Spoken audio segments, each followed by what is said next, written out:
Hello everyone, আসসালামু আলাইকুম। আজকে আমি আপনাদের সঙ্গে রসুনের আচার তৈরির একেবারে পারফেক্ট একটা রেসিপি শেয়ার করব।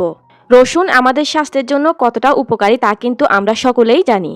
তাই কেনা রসুনের আচার না খেয়ে আমরা যদি আজকের এই রেসিপিতে ঘরেই একেবারে পারফেক্টভাবে খুবই মজাদার রসুনের আচারটা তৈরি করে নিতে পারি, তাহলে কিন্তু এটা ভীষণ স্বাস্থ্যসম্মত হবে। কারণ কেনা রসুনের আচারের মধ্যে অনেক কেমিক্যাল দেওয়া থাকে। আর এভাবে আপনারা রসুনের আচারটা একবার বানিয়ে 6 মাস থেকে 1 বছর সময় পর্যন্ত রেখে খেতে পারবেন।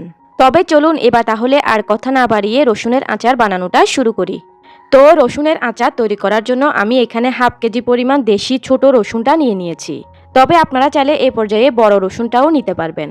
আমি এখানে অফ ক্যামেরায় রসুনগুলোর খোসা ভালোভাবে ছাড়িয়ে নিয়ে তারপর রসুনগুলোকে পানির সাহায্যে খুব ভালোভাবে ধুয়ে নিয়েছিলাম। পানি দিয়ে রসুনগুলোকে ধুয়ে নেওয়ার পর রসুনগুলোকে একটু রোদে হালকা শুকিয়ে নিয়েছিলাম যেন পানিগুলো শুকিয়ে যায়। আচার বানানোর আগে অবশ্যই খেয়াল রাখতে হবে রসুনের গায়ে যেন কোনো প্রকার পানি লেগে না থাকে।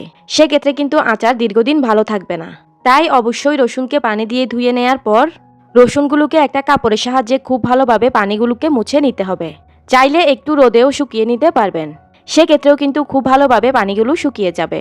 এবারে আমি এই রসুনগুলোকে একটা সাইডে রেখে চলে যাব চুলায় এখানে আমি একটা প্যান চুলার মিডিয়াম হিটে বসিয়ে দিয়েছি। এবারে এই প্যানের মধ্যে আমি দিয়ে দিব মেজারমেন্ট কাপের 1 কাপ পরিমাণ সরিষার তেল। যে কোনো আচার তৈরি করতে অবশ্যই কিন্তু সরিষার তেল ব্যবহার করতে হবে। এবারে তেলটা গরম হয়ে গেলে এই তেলের মধ্যে আমি দিয়ে দিব হাফ টেবিল চামচ পরিমাণ গোটা 5 ফোড়ন। এবারে এই 5 ফোড়নটাকে এই তেলের সঙ্গে হালকা একটু ভেজে নিব। 5 ফোড়নটাকে হালকা একটু ভেজে নেওয়ার পর এখন এখানে আমি দিয়ে দিব 5টি শুকনো মরিচ। এবারে শুকনো মরিচটাকেও হালকা একটু ভেজে নিব। 5 ফোড়ন আর শুকনো মরিচকে ভেজে নেওয়ার পর এবারে আমি দিয়ে দিব সবগুলো খোসা ছাড়ানো রসুন। এবারে এই রসুনটাকেও এই তেলের মধ্যে আমি 2-3 মিনিটের মতো একটু সময় নিয়ে ভেজে নিব। রসুনকে তেলের মধ্যে কিছুক্ষণ ভেজে নেওয়ার পর দেখা যাবে যে তেল থেকে এরকম ফেনা উঠে গিয়েছে। তবে এতে ভয় পাওয়ার কিছুই নেই, কিছুক্ষণ ভাজতে ভাজতে কিন্তু এই ফেনাটা চলে যাবে। তো এ পর্যায়ে আমি দিয়ে দিব 1 চা চামচ পরিমাণ হলুদের গুঁড়া, দিয়ে দিব 1 চা চামচ পরিমাণ লাল মরিচের গুঁড়া, এখন দিয়ে দিব 1 চা চামচ বা স্বাদ অনুযায়ী লবণ। এবারে সবকিছুকে নেড়ে চেড়ে রসুনের সঙ্গে খুব ভালো করে মিশিয়ে দিতে হবে। সবকিছুকে নেড়ে চেড়ে একটু ভালোভাবে মিশিয়ে দেওয়ার পর এ পর্যায়ে এখানে আমি দিয়ে দিব মেজারমেন্ট কাপের হাফ কাপ পরিমাণ তেঁতুলের কাঠ। এখানে আমি তেঁতুলকে পানি দিয়ে ভিজিয়ে রেখেছিলাম কিছুক্ষণের জন্য। এরপর তেঁতুলের বিচি ফেলে দিয়ে তেঁতুলের ক্লাতগুলোকে ভালোভাবে বের করে নিয়েছি। এখন আমি এখানে দিয়ে দিব মেজারমেন্ট কাপের 1/3 কাপ পরিমাণ চিনি। যেহেতু রসুনের আচার তাই আমি মিষ্টির পরিমাণটা কম দিয়েছি। তবে মিষ্টির পরিমাণটা আপনারা আপনাদের স্বাদ অনুযায়ী বাড়িয়ে কমিয়ে দিতে পারবেন।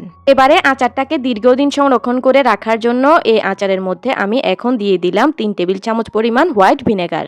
এই ভিনেগারটা আপনারা যে কোনো মুদির দোকানে খুব সহজেই পেয়ে যাবেন। এবারে আবারও স্প্যাচুলার সাহায্যে নেড়েচেড়ে সবকিছুকে খুব ভালো করে মিশিয়ে দিচ্ছি। এবারে ঢাকনা খোলা অবস্থাতেই আমি চুলার মিডিয়াম হিটে এই রসুনগুলোকে খুব ভালো করে সিদ্ধ করে নিব। রসুনগুলোকে সিদ্ধ করতে কিন্তু আমি এক্সট্রা কোনো পানি ব্যবহার করব না। ভিনেগারের পানি আর চিনি থেকে যে পানিটা বের হবে সেটা দিয়েই কিন্তু রসুনটা খুব ভালো করে সিদ্ধ হয়ে যাবে। আর যেহেতু এই রসুনগুলো ছোট রসুন তাই কিন্তু এগুলো সিদ্ধ হতে বেশি সময় লাগবে না। বেশ কিছুক্ষণ এই রসুনের আচারগুলোকে জাল করে নেওয়ার পর যখন দেখা যাবে রসুনগুলো ভালোভাবে সিদ্ধ হয়ে গিয়েছে আর উপরে এরকম তেল ভেসে উঠেছে, এখন কিন্তু আমার আচারটা পারফেক্টভাবে তৈরি হয়ে গিয়েছে। ছোট দেশি রসুনগুলো হলে কিন্তু সিদ্ধ হতে বেশি সময় লাগবে না, খুবই অল্প সময়ে এগুলো সিদ্ধ হয়ে যায়। যেহেতু এ পর্যায়ে আমার রসুনগুলো ভালোভাবে সিদ্ধ হয়ে গিয়েছে আর উপরে তেলও ভেসে উঠেছে, আচারটাকে এ পর্যায়ে চুলা থেকে নামিয়ে নেয়ার 2 মিনিট আগে আমি দিয়ে দিব ভাজা 5 ফোড়ন আর শুকনো মরিচের গুঁড়া 2 টেবিল চামচ পরিমাণ। আমি অফ ক্যামেরায় কয়েকটা শুকনো মরিচ আর 5 ফোড়নকে শুকনো খোলায় একটু টেলে নিয়ে তারপর ব্লেন্ডারের সাহায্যে গুঁড়ো করে নিয়েছিলাম। সেই মশলা থেকে আমি এখানে 2 টেবিল চামচ পরিমাণ মশলা এই আচারের মধ্যে দিয়ে দিয়েছি। মশলাটাকে দিয়ে আচারের সঙ্গে খুব ভালো করে আবারও নেড়েচেড়ে মশলাটাকে মিশিয়ে দিতে হবে। মশলাটা দেওয়ার পর আমি আচারটাকে আর 2 মিনিট চুলায় জাল করে নিব। তো আরও 2 মিনিট আচারটাকে জাল করার পর এবার আমি চুলাটা বন্ধ করে দিয়েছি। এখন কিন্তু তৈরি হয়ে গিয়েছে পারফেক্ট টকঝাল মিষ্টি রসুনের আচার। এবার আচারটাকে একটা বাটিতে ঢেলে আমি আপনাদেরকে দেখিয়ে দিচ্ছি। দেখুন কতটা পারফেক্ট আর কতটা লোভনীয় লাগছে এই টকঝাল মিষ্টি রসুনের আচার। এই আচারটা খেতে যেমন মজাদার ঠিক তেমনি আচারটা অনেক বেশি স্বাস্থ্যকর।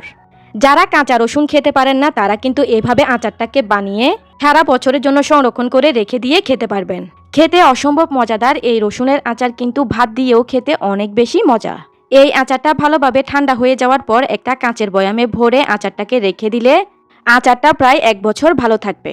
ভিউয়ার্স, চেষ্টা করেছি খুবই সহজ রেসিপিতে আজকে আপনাদের সঙ্গে এই টকঝাল মিষ্টি রসুনের আচারটা শেয়ার করতে।